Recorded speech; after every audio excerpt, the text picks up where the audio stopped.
Hello, I'm Ryan Caudle, Uloda's Communications Officer. I drive taxis for 5 Star in Saffron Walden and I'm also a 5 Star partner. Mr Doug Perry, Uloda's Honorary President since 2016, used to be Chairman of Uttlesford District Council's Licensing Committee for several years when he was a District Councillor, and he's still a Town Councillor today. Barry Drinkwater has been Uloda's Chairman since 2004 on and off, and he was one of the founder members and driver proprietor at Direct Connections from 2002 to 2015. I'm interviewing them to put meat on the skeleton of the increases in licence fees being proposed by the Council. Doug, would you like to kick us off and help members understand the recent history of our licence fees? Yes, thank you. Thank you, Ryan. Before I do, let me just say that this was important back in 2009 and it is even more important today.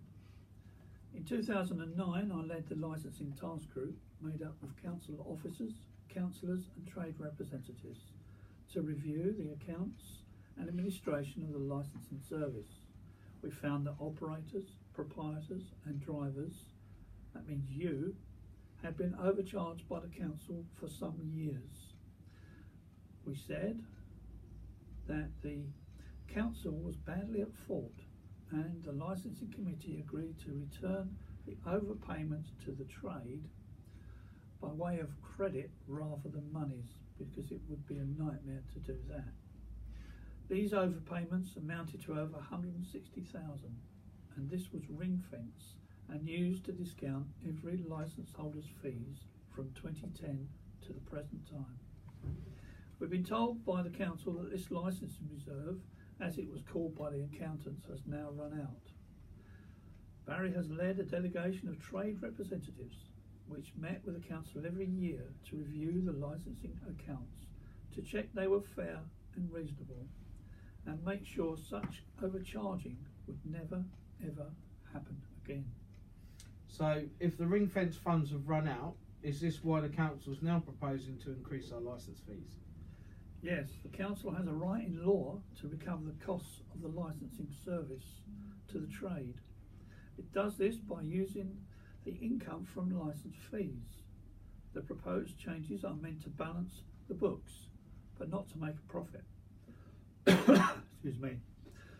On the 24th of January, they were put to the licensing committee and approved them to be advertised on the council website and in the local press from the 1st of February. They are out for consultation with the trade and public until the 28th of February, when objections have to be received, so your time is running out. You may have noticed that the advertisements mention only the new licence fees for operators and vehicles, which is all that is required by law. Bizarrely, for reasons buried in legal history, the proposed changes in driver licence fees are not required to be advertised, and these are covered in an email sent out to private hire operators and taxi proprietors by the licensing team on the 1st of February. All the proposed changes appeared on Uloda's website and details have been sent to individual Uloda members. Okay, so the council is legally entitled to charge fees for licences which they think are reasonable to cover their licensing and administration costs. Yes, that's correct. And in 2015, the licensing committee revised that the income from the payment of fees by the trade, plus the monies from the licensing reserves, may not cover these costs at the same time as licences were being issued for 3 and 5 years by law for the first time. Now, 3 years on, the council's accountants are forecasting that projected income for the next financial year, 2018-2019, will not cover the costs of the service delivered to the trade. It should be pointed out at this time that your chairman and other members of the committee, or the executive committee, did meet with the finance officers at Uttlesford District Council on a regular basis, but for whatever reason that has been discontinued. However, the deficit up to March 2019 is estimated to be almost £152,000. Okay, Barry, so we knew there would have to be increases in licence fees payable to the council at some stage. when the licensing reserve ran out? Yes, we knew increases would be coming one day. A trade delegation that Uloda and the larger operators have been meeting with council officers every year, as Doug said, since 2010, to review the licensing accounts and in effect sign off the budget as being fair and reasonable. That meeting was unfortunately discontinued in 2017 with the arrival of a new lead licensing officer, and we have been working to persuade him to change his mind, and we think we've had a breakthrough. We believe that he is prepared to meet us early in March to discuss the proposals and clarify them, and get our views and our members' views going forward. So operators, proprietors and drivers ever since 2010 have enjoyed the benefits of lower licence fees for 7 to 8 years, and let's not go further into how others from outside the district have enjoyed those benefits, because they're the subject of a separate discussion. Okay, so what briefly are the proposed increases all about? The licensing reserve, as Doug said, was originally over £160,000, and that was in 2010. It's been reducing every year, and we've been reviewing that reduction every year. The final balance of £17,000 was used, we're advised by the accountants, to fund part of the taxi licensing deficit incurred in 2016-2017. And council officers have more recently conducted a review of the costings behind each of the taxi licensing fees. The result of this review is the increases that are now being proposed. Members of the trade now have the opportunity to say how we feel about the proposals by the end of February, as Doug has said. There is a scheduled meeting of the Licensing Committee on the 21st of March to consider comments and objections, and it is up to them to decide if those comments and objections are sufficiently substantial to justify modification, change in the proposals that are on the table.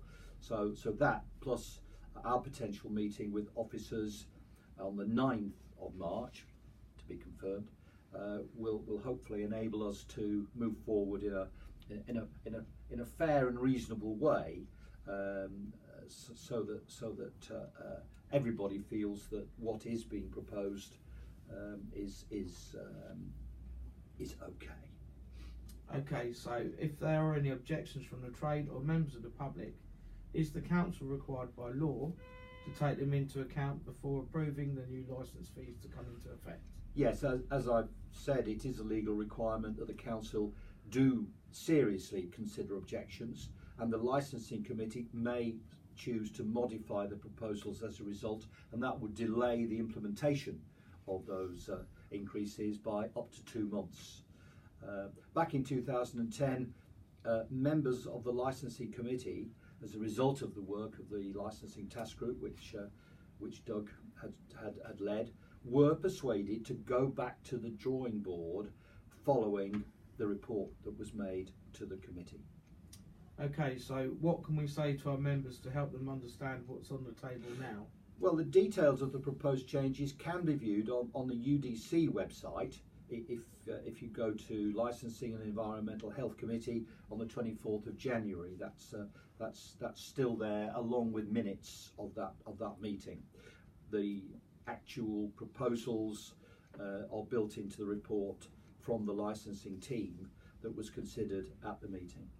The costs of the licensing service to the trade are set to increase significantly in 2018-2019, and we are reliably advised that these are largely to allow for more staff in the licensing team, although we await confirmation of this.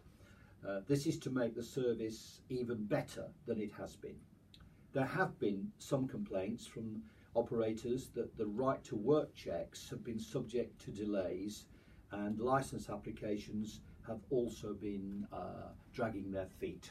So there are some issues which everybody is aware of, and we believe that that is why the licensing team may well see an increase in staffing. We are concerned that taxi licensing costs charged to the trade include enforcement, which is second only to staffing in size, and that's covered in some of the documents that you're welcome to view on the website. We have grounds for objecting to enforcement's inclusion, as it is not legally correct to charge the trade for enforcement. That is our view. It's the National Private Hire Association's view. The National Private Hire and Taxi Association's view. And there is case law on our side. So we are continuing to argue that enforcement costs should not be charged to the trade. But if such charges are to continue, as they have for 7 years since we first raised the subject, why is the figure for enforcement projected to be higher at a time when council officers have, as a matter of policy, been applying what they describe as a lighter touch in recent months?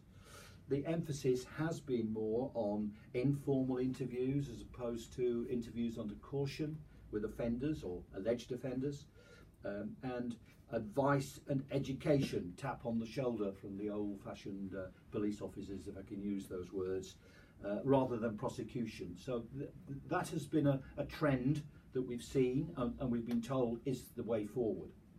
So why is the enforcement cost or charge shown to be going up rather than down? If any of our members, you, want more information or ask questions or object to the proposed changes, you are welcome to contact any member of Uloda's Executive Committee, and our details are on the website. Okay, Barry, Doug, thank you for your words today. Ryan, before you finish, let me just say, Uloda's banner, united the trade through trade, education, information and compliance. This all affects you. We need your help in this. Thank you, Ryan. Okay, thank you for your comments and your words today, gentlemen. Members, the ball is now in your court, and you have till the 28th of February to get in touch. Thank you for watching and listening.